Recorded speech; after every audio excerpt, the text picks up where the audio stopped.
Before you jump in to make some seriously bingeable content, you got to figure out who you're making it for. Nowadays, there's a ton of great content out there, so you need to make the best show for a community that your brand is uniquely positioned to talk to. Yep, it's time to find your niche. Niche or niche? Niche. Niche. Did you say niche? You said niche. Niche. I say niche. I don't know why. I don't care. Both are good. I probably say both. All right, we're going to go with niche. Everywhere you search, all kinds of shows are building passionate, engaged niche audiences. People will watch videos of any kind. I watch food videos about brownies being pulled apart all the time. Even if you think your company's boring or your idea is boring, the exciting thing about so many platforms now is that there really is an audience for every little thing. We're talking podcasts about fly fishing, documentaries about antique video games, and video series about folks who hang hammocks in tall trees. It is okay to be niche, okay? Audio is where it's at for gathering your listeners from all over the globe to talk about your weird, tiny little idea. I swear to God, the listeners are out there for it. You can make a great show with just a few dozen to a few hundred passionate subscribers who religiously follow everything that you do. I love true fans over big audiences. That's Rand Fishkin. Rand is kind of a video marketing superstar, but if you're not a marketing nerd, then Rand Fishkin is pretty much a nobody.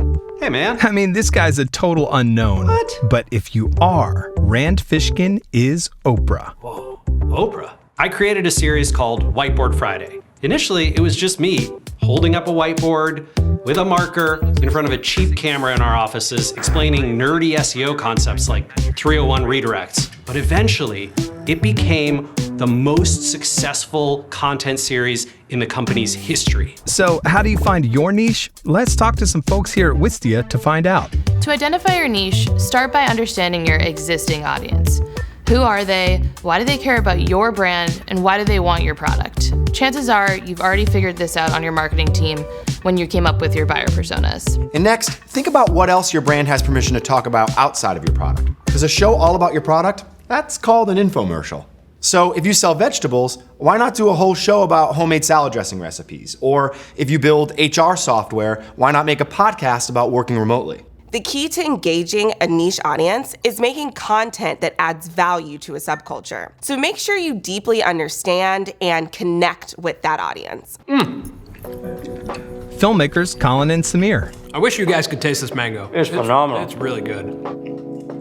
The most important is to really identify the person you're making it for. And so instead of taking it from, let's make something that everyone will enjoy, really hone it down to, let's make something that this one person will enjoy. And that person should be an identity that you connect with, that your product connects with, that your story connects with. We shape our series in terms of how that one person would perceive it. And then most likely, if it gets to that one person, they will share it to like-minded people.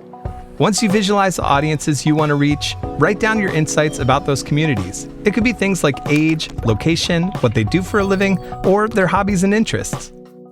But it's deeper than thinking about a target customer for your product.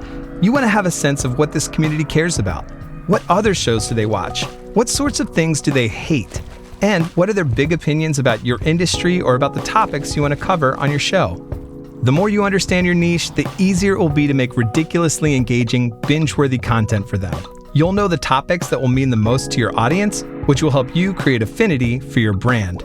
You want your audience to feel like when they come to your show, they are getting information that they can't get anywhere else. Say hi to digital content and strategy executive, Kibi Anderson. Hey everyone. They're getting information that is really specific to an interest that they have, a passion that they have, and that's what makes them sticky, that's what makes them excited, that's what makes them want to bring other people, and then you have the recipe for a really great show. Look. Nerds rule the world. Your super fans are the most important. That's podcaster and show host Jeff Ayers from Deathwish Coffee. Hello. We have done a lot in the science community, and I've met multiple people who have used our coffee in science experiments in their schools and have really sparked this love of science just because of the shows that we create, and have gotten their entire schools loving on Deathwish Coffee, which is a bonus as well. So go ahead, find your nerds and build them a clubhouse. And if you need help along the way, make sure you download our Finding Your Niche workbook in the link below. Plus, if you want to make a show your audience won't be able to turn off, be sure to subscribe to Wistia.